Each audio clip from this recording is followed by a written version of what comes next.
Breaking the Generational Curse. Article by Ella Skye. Published by NewParenting.net. December 2022. It takes an astronomical amount of pain and courage to disrupt a familiar pattern. Colleen Hoover. The concept of a generational curse can be a heavy and serious topic, but the longer it is ignored, the more damaging its effects will be on our children and grandchildren. Imagine a group of people standing in a line, each holding a big, heavy suitcase.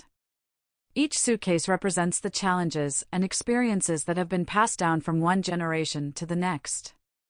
As the line of people moves forward, each person hands off their suitcase to the next person in line, who then adds their own challenges and experiences to the mix. As you can imagine, these suitcases can get pretty heavy and unwieldy over time.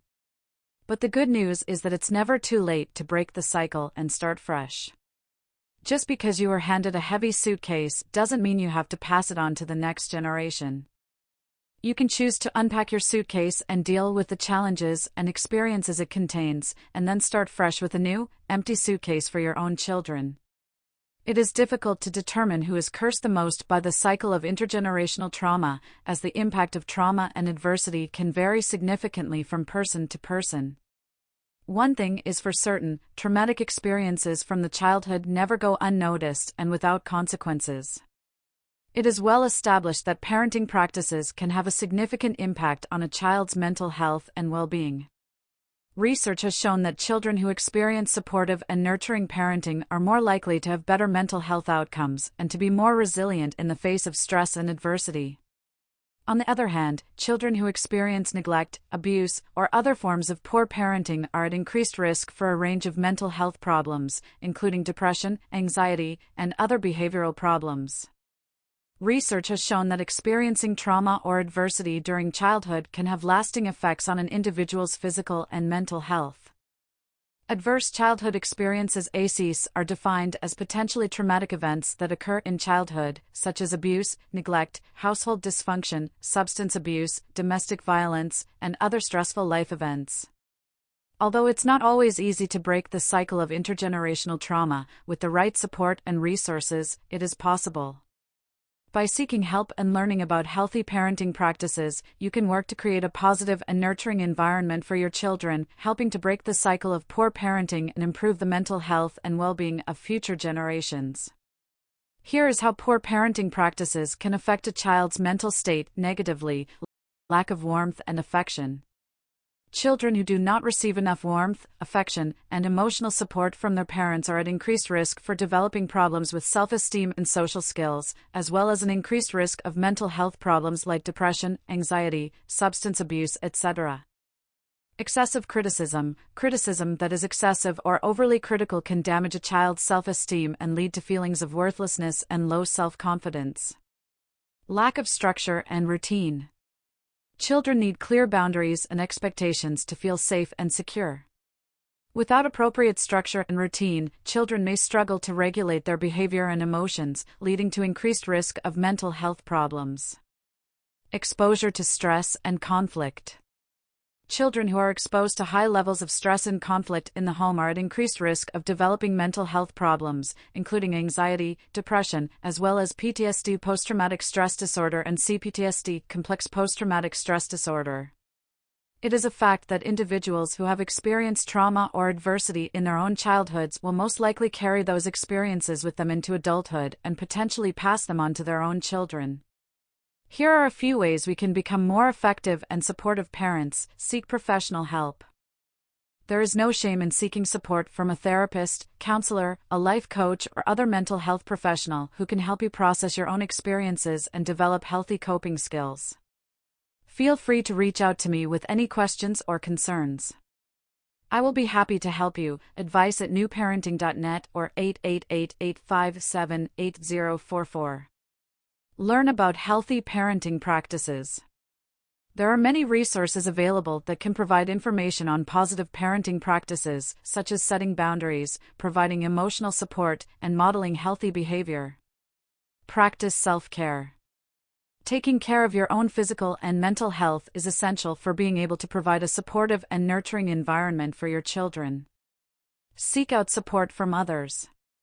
Building a supportive network of friends, family, and other caregivers can provide additional resources and help to create a positive and healthy environment for both you and your children. Seek out spiritual or mindfulness practices. Engaging in spiritual or mindfulness practices, such as meditation or yoga, can help individuals manage stress and cultivate a sense of inner peace and balance. These practices can be particularly helpful for individuals who have experienced trauma or adversity in their own lives, as they can help to promote healing and resilience. Focus on the present. It can be difficult to move past experiences from your own childhood, but it's important to remember that you are not responsible for those experiences and you have the power to create a different future for your own children. Try to focus on the present and the ways in which you can create a positive and nurturing environment for your children in the here and now. Please keep in mind, dear brave souls, that breaking the cycle of intergenerational trauma is a process that may take time and may involve facing difficult emotions and challenges. However, with the right support and resources, it is possible to make positive changes and create a more positive and nurturing environment for both yourself and your children. As a survivor of childhood abuse, I am now fully equipped with the knowledge and experience to help others in their healing process. As with any critical situation, you must first help yourself in order to help your children, partners, and family members. Even if you are not the source of the suffering, you are also infected by this hurtful dynamic.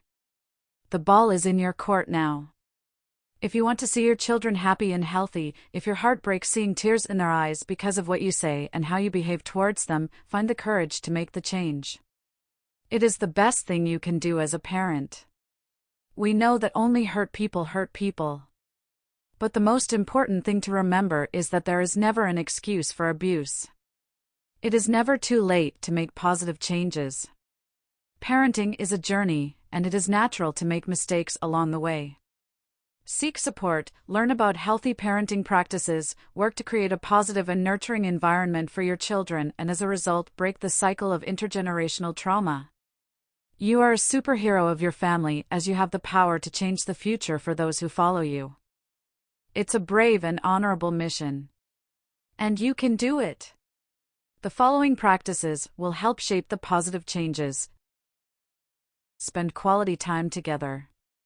One of the most meaningful ways to show your love and support is to simply be present with your child and engage in activities that you both enjoy. This can be as simple as reading a book together, playing a game, or going for a walk. Show affection. Physical touch, such as hugs and cuddles, can be a powerful way to convey love and support. It's important to find a balance that works for you and your child, but showing affection can be a simple yet meaningful way to demonstrate your love. Validate their feelings. It's important to acknowledge and validate your child's emotions, even when you don't necessarily agree with them. This helps your child feel understood and supported, and can build trust and strengthen your relationship. Encourage independence.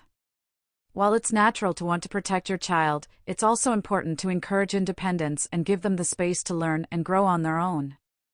This can be as simple as letting them make small decisions for themselves or encouraging them to try new activities. Show appreciation. It's easy to focus on the things that go wrong or the challenges that arise, but it's important to also recognize and appreciate your child's strengths and successes. A simple "I'm proud of you" or "I appreciate you" can go a long way in boosting their self-esteem and showing your love and support. Eliminate all abuse and punishment, including physical, mental, or emotional. The cruel medieval methods of raising children must stop now. There is no excuse for cruelty. There can be no more spare the rod, spoil the child practices. They are brutal, barbaric, and inhumane. If you still keep the yelling in your parenting toolbox, read my article "When Should a Parent Yell?" Pain travels through family lines until someone is ready to heal it in themselves. By going through the agony of healing, you no longer pass the poison chalice onto generations that follow. It is incredibly important and sacred work. If trauma can be passed on through generations, so can healing.